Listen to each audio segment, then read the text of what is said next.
I can live for 2 months on a good compliment. Imagine you're at a lively dinner party, conversation buzzing all around you. Someone looks at you and says, "You're really talented. That project you led was brilliant." Your heart jumps, your mind blanks, and suddenly you're scrambling. Make a joke, give a quick thanks, or deny it so hard that things get awkward. If this feels familiar, you're not alone.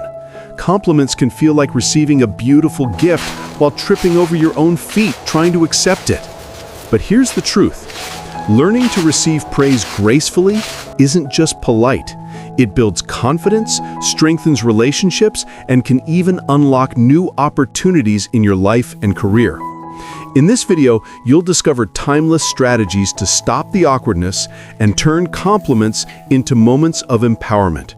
We'll draw on ancient wisdom and modern psychology to show you how to receive praise not as pressure, but as fuel for growth. To bring it to life, we'll look at the inspiring story of Oprah Winfrey, a woman who learned to handle admiration with poise while rising from humble beginnings to global influence. Her journey offers practical lessons you can use right away, whether the praise comes in a meeting or from someone close to you. By the end, you'll be able to respond with ease and authenticity, deepening every interaction and boosting your emotional intelligence. If this resonates with you, consider liking the video, sharing it with someone who needs it, and subscribing to Timeless Wisdom Official, your home for insights that help you thrive. The diagnosis. Now, let's get real about why handling compliments feels so darn awkward for so many of us. You know that moment, the praise lands, and instead of soaking it in, you squirm like you've been caught in a spotlight you didn't ask for. Why does this happen? It boils down to deep-rooted psychological and societal conditioning that we've all absorbed, often without realizing it. Think about it. From childhood, we're bombarded with messages that humility means downplaying our strength. Don't brag, your parents might have said, or stay modest to avoid jealousy. In American culture, especially, there's this Puritan work ethic vibe: success is earned through quiet grit, not by basking in acclaim. So, when someone shines a light on your achievements, it clashes with that internal script, triggering discomfort. It's like your brain hits the brakes, whispering, "Who are you to accept this? You don't deserve the pedestal." But here's the counterintuitive truth that's often overlooked. This awkwardness isn't just about modesty. It's a subtle form of self-sabotage wired into our human nature. Psychologically, compliments challenge our self-image. If you've grown up with imposter syndrome, that nagging doubt that you're not as competent as others think, praise feels like a threat. It forces you to confront the gap between how you see yourself and how the world does. Studies from modern psychology, like those on cognitive dissonance, show that when external validation doesn't match our internal narrative, we deflect to restore balance. You might say, "Oh, it was nothing," not out of true humility, but to avoid the vulnerability of owning your worth. And societally? In a hyper-competitive US landscape, where individualism reigns, we've learned to view compliments with suspicion. Is it genuine, or just buttering you up for a favor? Social media amplifies this. Endless highlight reels make us cynical, turning praise into something to dissect rather than enjoy. Rhetorically, ask yourself, have you ever watched a friend gracefully accept a compliment and envied that ease? That's because they've broken free from the conditioning that ties self-worth to constant striving. For many, especially in high-achieving circles like corporate America or entrepreneurial hustles, compliments stir up guilt. If I'm good at this, why aren't I further along? Or worse, it evokes envy from past experiences where praise led to backlash. Maybe a sibling rivalry or office politics where shining too bright invited shade. This overlooked truth? Awkwardness around compliments is a symptom of deeper emotional armor we've built to protect against rejection. It's like wearing a suit of chainmail to a party. It keeps you safe but weighs you down, preventing real connection. Digging deeper, consider the cultural psychology at play for our US audience. We're a nation of doers, shaped by the American dream's emphasis on pulling yourself up by your bootstrap. Compliments can feel unearned, clashing with that rugged individualism. Viewing habits reinforce this too. Think reality TV where vulnerability is scripted, or self-help gurus preaching hustle harder without pausing to celebrate wins. It's no wonder 20-somethings fresh out of college feel awkward. They're navigating entry-level jobs where feedback is rare and often critical. Midlifers in their 40s might brush off praise amid burnout, while retirees in their 70s, reflecting on a lifetime, undervalue kind words due to generational stoicism. This societal lens turns compliments into landmines rather than lifelines. Yet, the most profound revelation? This struggle stems from a universal human fear: intimacy. Accepting a compliment means letting someone see you, truly see your value, and that requires dropping the mask. It's raw, it's exposed, like standing naked in a gentle rain instead of hiding under an umbrella. Over time, this avoidance erodes relationships.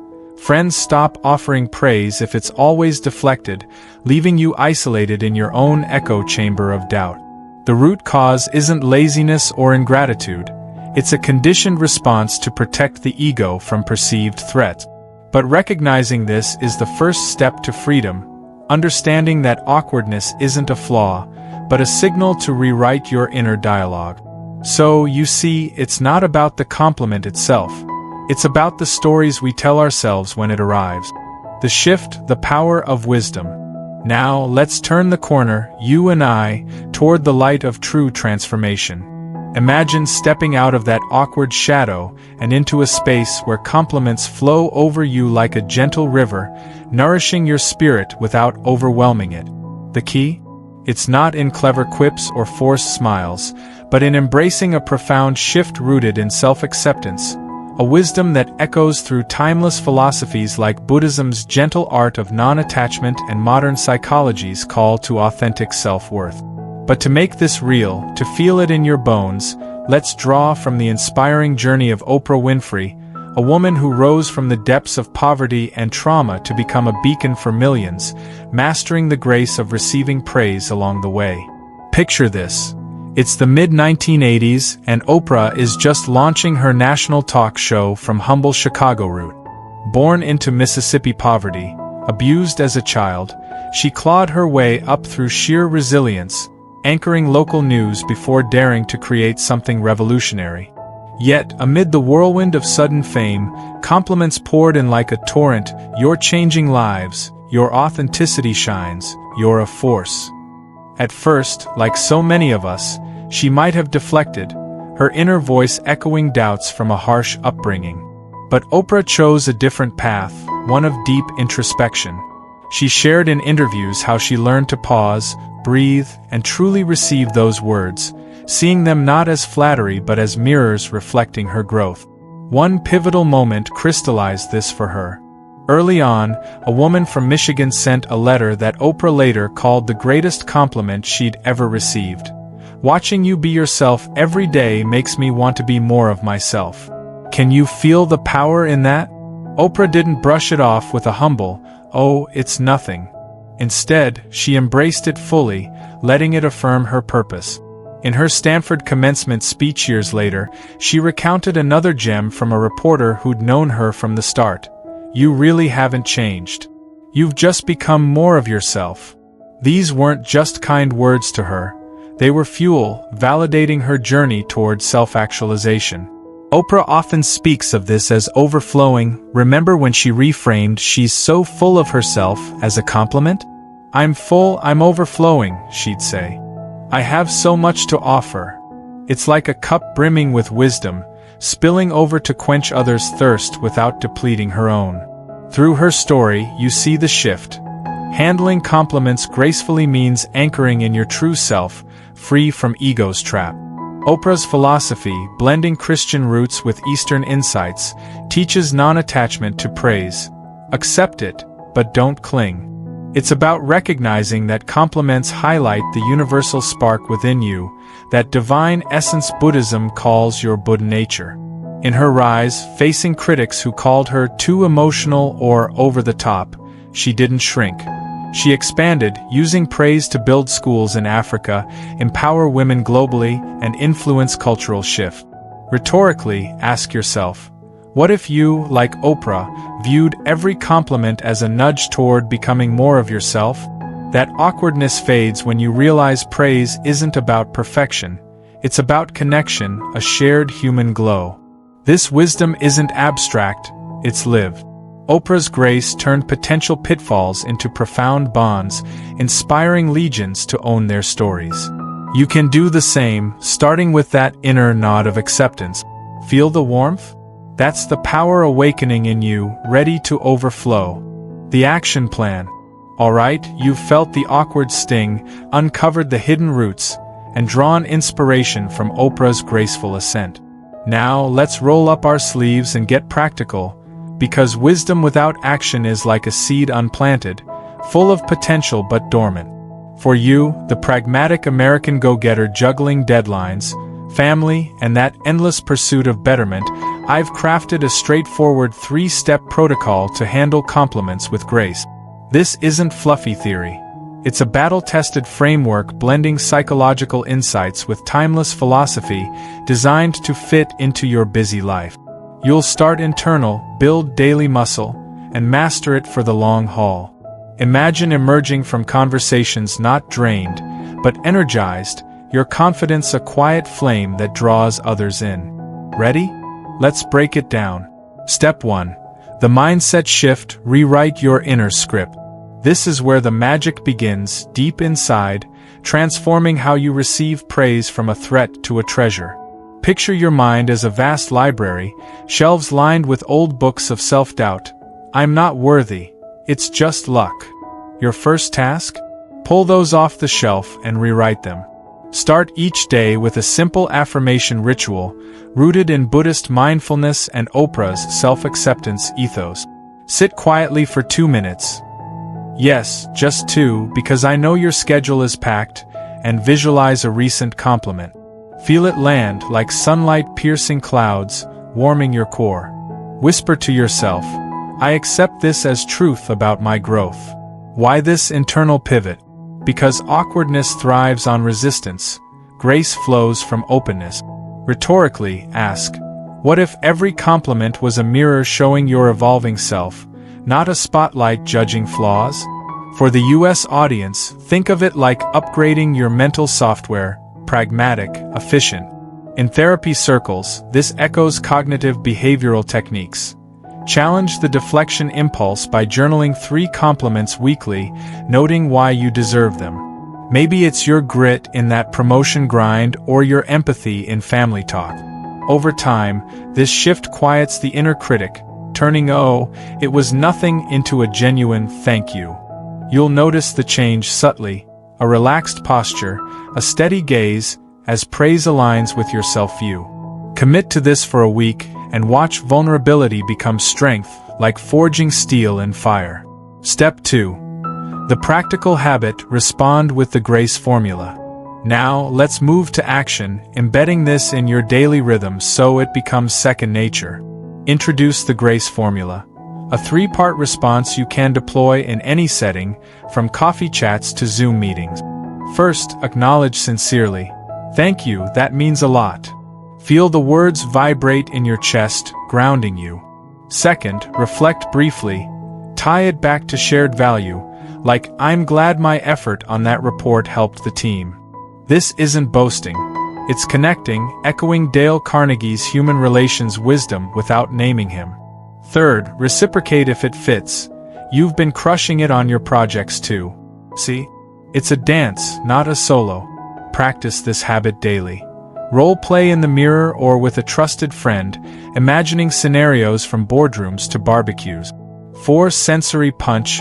Recall the warmth of a genuine exchange, that electric spark of mutual respect. Why daily? Habits stick through repetition, per modern psychology's 21-day rule. Tailored for Americans' viewing habits, those quick Netflix binges or podcast commutes. Slip in a 5-minute drill during lunch. Track progress in a notes app. Note the compliment, your response, and how it felt.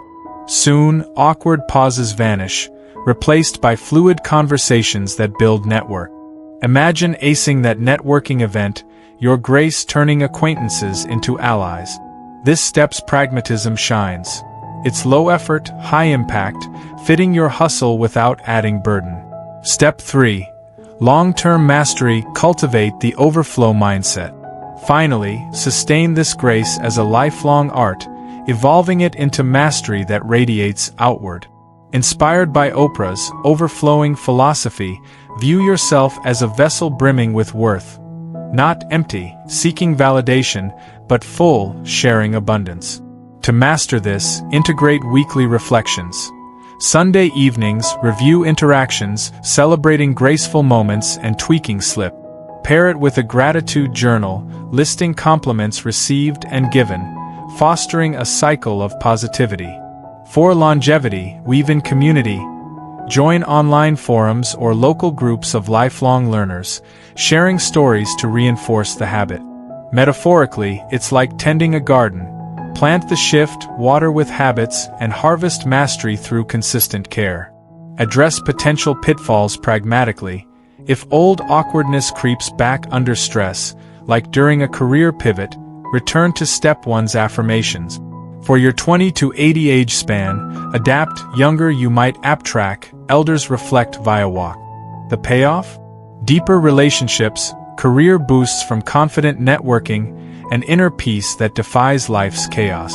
Rhetorically, envision you, years from now, handling praise like a seasoned conductor, orchestrating harmony in every exchange. This protocol isn't a quick fix. It's your blueprint for enduring grace, turning compliments into catalysts for a richer life.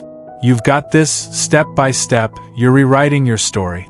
There you have it, my friend. We've journeyed together through the tangled vines of awkwardness that snag us when compliments arrive, unearthing the deep roots of self-doubt and societal whispers that make us deflect instead of embrace. Remember that flush of discomfort? We've diagnosed it as a shield against vulnerability, a conditioned response that's more about fear than humility. But oh, the shift we've made. Drawing from Oprah's extraordinary path, from her scarred beginnings to overflowing grace, you've seen how accepting praise isn't ego. It's a sacred acknowledgement of your inner light, a Buddhist-like non-attachment that lets compliments nourish without defining you. And with our 3-step protocol, you've got the tools. That mindset rewrite to own your worth, the grace formula for seamless responses, and the overflow mindset for lifelong mastery.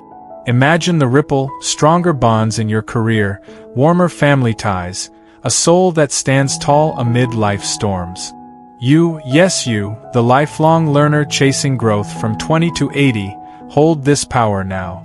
Feel it simmering inside, like a hearth fire on a crisp autumn eve, warming not just you but everyone around. No more stumbling over kind words. Instead, you'll dance with them, turning fleeting moments into lasting connections. This isn't just about handling compliments, it's about reclaiming your narrative, stepping into the fullness of who you are. Rhetorically, what if every thank you you utter becomes a bridge to deeper understanding, a spark igniting others' potential too? You've got the wisdom, now live it and watch your world transform. From all of us at Timeless Wisdom Official, thank you sincerely for investing your precious time with us today. Your presence here fuels our mission to share these evergreen truths. If this resonated, hit that like button to affirm the value, share it with a friend who's ready to glow, and subscribe to join our community of deep thinkers unlocking life's secret. We'd love to hear from you in the comments. What's one compliment you'll accept gracefully this week? Or share a lesson that struck your soul. Together, let's spread this grace far and wide. Until next time, embrace your light, you've earned it.